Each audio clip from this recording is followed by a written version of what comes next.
Hello everybody, welcome back to Cinema Savvy. It is myself, George, bringing a brand new review, and today I'm going to be reviewing How to Train Your Dragon, the live action remake which is now out in cinemas here in the United Kingdom. I have seen the film today. I have seen the original film for the very first time yesterday too. I'll be giving my thoughts on that and many other things. So as always, I do want to hear from people watching at home. Please do comment your thoughts on How to Train Your Dragon, whether you're excited for the live action version, whether you're a fan of the original, don't like the new one, or you love the new one, love the original. I'm really curious to know what people think of this one. It is another live action remake. I'm going to be very, very curious at how this one is treated compared to a certain other series that likes to do live action remakes. I'll give some thoughts on them as a not a genre, but as a trend, I guess we could say. And as always, if you want to find out what other videos we're working on, sometimes we announce things last minute, sometimes things pop up. This review is coming out today. Yesterday I did a video on the new Harry Potter casting announcement that literally came out about an hour before I finished work, where I could go and do a video. So we do announce what we're doing on our social medias: Facebook, Twitter, Instagram, Letterboxd and Blue Sky, all of which are on our linktree.com/cinemasavvy. So do follow us on there if you want to find out a little bit more. But let's talk How to Train Your Dragon. And I may be wrong in this. I would really need to check. I don't think the original trilogy's been reviewed on our channel before, which is kind of wild. There've been 3 incredibly popular films across, I think it was 9 years between the first and the third film. I think it's part of the new Epic theme park at Universal. So it's obviously a huge property, and there has been a lot of advertising for this, to the point where obviously I had to go and watch the original. So my thoughts on the original, very bluntly, very quickly. I didn't mind it. I don't like it as much as many others do. I didn't actually enjoy the animation as much as I thought I would. I did like the story, but I'll be totally honest, I can't wrap my head around Jay Baruchel essentially playing like a kid or something. So I was actually a little bit lost. I didn't enjoy it as much as I thought I would. That being said, it didn't detract from me looking forward to this. I've seen so many trailers for this over the last few months. I've seen so much hype from people. It seems to have had a really good marketing campaign. The cast looked very good. I knew about Gerard Butler, who would obviously be coming on to play himself in live action. I love it when those sorts of things happen. Obviously, The Last of Us has had that happen a few more times than others recently, but I didn't mind the original. I just don't like it as much as others do. Whereas this one, the remake, I really enjoyed the remake. I liked it more than the original. That's not me saying it's better. Maybe it could be. But I am very much maybe in a minority with this, or particularly this film. Maybe because of things like Game of Thrones, House of the Dragon. I was much preferring watching this in live action than the animation. I'm not just going to blame it on the voice acting, but I appreciated, not it a lot more, because that's really disrespectful to animation, but I've really enjoyed watching it, the experience with it, how it looked, the presentation, the VFX, the where they were shooting the film, the performances. I really think this one worked for me. I'm going to try and break that down a little bit. It is very much worth mentioning the co-director of the animated films, Dean DeBlois, obviously directed this live action one. So you are porting over other people that have been involved historically. Another Last of Us comparison, you can look at Neil Druckmann coming on board to the series. You can also look at the fact that John Powell, who's the composer for the animated films, also did the live action one for this. So to bring in a lot of familiar things. And the reason I'm going to maybe say something controversial now is the people who have slated Disney for the live action remakes, for doing the same film in live action, I really hope they aren't having double standards with this. I'm not sitting here talking about changes. I'm talking about the people that the moment a film is mentioned or announced, they just kick off and start whinging and crying. That is not me. I'm not defending Disney. There's been some atrocious films of live action, but I do not mind seeing things in live action that once were animation. Is an adaptation of something, and I believe How to Train Your Dragon once originated as a book anyway. But I am curious at the outcome to this one, whether it's going to be more positive from fans, whether there's going to be more people that are frustrated. Maybe it won't be spoken as much because it's something a little bit newer, but I do hope people are shouting as loud with this as they have for the last sort of 10 years or so. So that's a really important thing for me to bring up. But now I've got that a little bit out of the way, I want to talk about this film properly. And I'm not doing a spoiler discussion. The film's been out 15 years, so obviously it is adapting that. There's a couple of changes here and there, nothing too dramatic. It's about 20 minutes longer, but it doesn't feel like they've thrown in weird subplots elsewhere. There's maybe a couple of new characters, a couple of new scenes, but it kind of reminds me of the Hunger Games, in which when the Hunger Games made the jump from book to film, Suzanne Collins was brought on board to help write the scenes that didn't take place in those. And obviously it's a bit different having Dean DeBlois direct this, but it felt like the scenes that were added in were important to the story and enhanced the story of what was going on. Certain changes of events happening where and when. I liked what they did with those. And kind of a big one for me is this in live action was actually the character of Hiccup. I really didn't like him in the animated film. I did not care for him at all. Maybe I'm in a minority. You know, at the end of the day, I've seen that for the first time at the age of 28. So, you know, I'm not the demographic for when that came out 14 years ago, let alone now. So it's one of them where, again, I've got nothing against the animation in terms of that, but seeing that actors in live action, and Mason Thames is the actor for him, it's the first thing I've seen him in. I thought he did a very good job in this. He was able to carry us in the more dramatic moments and the light-hearted ones. He had wonderful chemistry with Nico Parker, who people recognise again from The Last of Us. I'm bringing that for the third time in this video. And she was phenomenal as Astrid as well. I liked they altered her a little bit of some of her mechanism for the story and what she's wanting to achieve. So I think the changes to make the jump from animation to live action work comprehensively for story. But the absolute best thing for me in this film, by quite a distance, is Gerard Butler as Stoic. Obviously, this was made as an animated film. I haven't seen 2 and 3. I will try and see them actually later this week.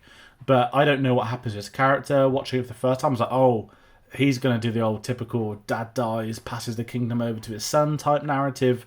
They didn't do that. But to get Gerard Butler back in live action, I thought was amazing. I thought his character moved so well into live action, whether it be the costumes they've put on him. We know how ripped he's got in things like 300. I'm not saying he's not, but he looked phenomenal. And of course, you've got the Scottish accent to go along with it. And I much preferred him in this to the animated version. And I'm not sort of disrespecting emotion from animation. Everyone's different. I struggle to emote to animation as much as some others do. Obviously, there's some things I can like Pixar, which I do a lot. But there are other ones where I struggle. If I'm not in that investment, it makes it harder. Yet the live action ones, some of the most important moments between the two of them really did work for me, and I really appreciate that. So there's a lot for me to enjoy with that. I do think Gerard Butler's the best thing in this film. And I've got to talk about Nick Frost playing Gobber. I didn't know Nick Frost was going to be in this. That completely caught me off guard. I'm not joking. I had no idea he's going to be in this film. I don't know if he was in any trailers. I don't remember seeing him in any trailers. And I loved him in this. Fresh off the back of Skeleton Crew, we've got him with another one leg, mentoring some young children. Wow, just like Skeleton Crew, just like How to Train Your Dragon, we're obviously going to get him in Harry Potter as Hagrid. He's delightful in this. He's got great chemistry with Mason Thames in this. He can do comedy, as we know Nick Frost can. And I love this stage of Nick Frost's career where we're seeing him, not like, oh, as an adult, obviously he's an adult, but he's gone from, I feel, a comedian who a lot of the jokes would sometimes just be like weight-orientated, to he seems to have found not a niche because he's still great at comedy, but he's just phenomenal to be around younger actors, and he works and bounces off them so well. Maybe he's picking his roles a little bit better. I know he does a lot of independent stuff on the side still. He does some films, but certainly in his blockbuster appearances recently, I've absolutely loved him in this, and fair play to him. I'm excited to see what more comes from him, and I've really liked him. Again, he's funny, he's got natural charisma, he seems like he'd be an absolute joy to work around on these sets, on these productions, and his characters reflect that too. So I really enjoyed the cast. It was, and Peter Serafinovich pops up as well. Amazing. I spent half time thinking, is that Peter Serafinovich? And it was. He just looks very different compared to normal. And he's popping up in a film like this. So there's a lot of great things to love about the cast of this. And as I said, I leaned more towards the live action one. Big reason why is the dragons, I'm sorry. I'm not saying animation, you can't do this, but CGI dragons, I guess what this is able to do, the different types of dragons, they just looked amazing. I will say Toothless looked slightly too cartoony in this, but I understand. But I also don't want them to put the character in live action that's so important and have him not look like he's meant to. Let's not Little Mermaid these designs and just get 5 real dragons, even though dragons aren't real. I loved the concept on all of these, and I think what works so much better for Toothless is because he is his own design. The other dragon types look like what I would call live action dragons, and their features, what was different for them, it worked a lot better. I loved seeing the visuals of them, how there's personalities and different breeds and different types of dragon. I liked all of that, and I think it was something explained much better in live action than in animation. And again, that's maybe me as someone that prefers live action, that's leaning more towards this an adaptation, that's leaning more toward, again, as I said earlier, things like House of the Dragon, where we've seen these amazing dragons on TV budgets for years. Why not see them as a film? I love the action sequences. And I've been pretty positive on this. I've got a negative. Well, actually, I've got a couple. There's a couple of supporting characters I really don't care for, particularly the kids. Again, I'm not the demographic. I'm going to let that side. I'm not going to harp on young actors. And actually, I'm going to state the marketing campaign. So I hadn't seen the original until yesterday. At the time of recording, at the time of the video going up, that'd be 2 days ago. So I've done that 2 days ago, and then watched this yesterday when this video goes up. The marketing campaign showed the entire film, and I know the logic is it's a remake. I know the logic is, oh, this was shown 14 years ago. This is we're redoing this. You didn't need to put the whole film in the trailer. There was not a single moment left unscathed from that, and I'm actually a little bit disappointed at that. Only because I now have the knowledge of seeing it, and it's not because I watched it the day before. It's just more of a, did they need to put those moments in? And it's a very different film to what I thought it would. You'd think he'd be BFF with the dragon from like the opening scene or something, the way it's done, but no, it's very different. And I don't, as good as the marketing has been in the concept of it's everywhere, it's unavoidable, I disliked the structure of those trailers and how they presented it. Because if you are a new audience, and this is the purpose of these live actions, it isn't just, oh, we want to put this live action. Obviously, there's a way to make money, right? You're doing this, a new film, but there's a pre-existing fan base of X amount of years. On top of that audience being ready, there will be a new audience. There'll be a younger demographic. There'll be people that want to go to the cinema to watch this. There'll be people that don't like animation, that like live action. And that is a real crowd, by the way. People always negate that. That's very real. That does happen. I'm not saying it's common, but there are people that I know, people who aren't big film fans, who are more the casual general audience.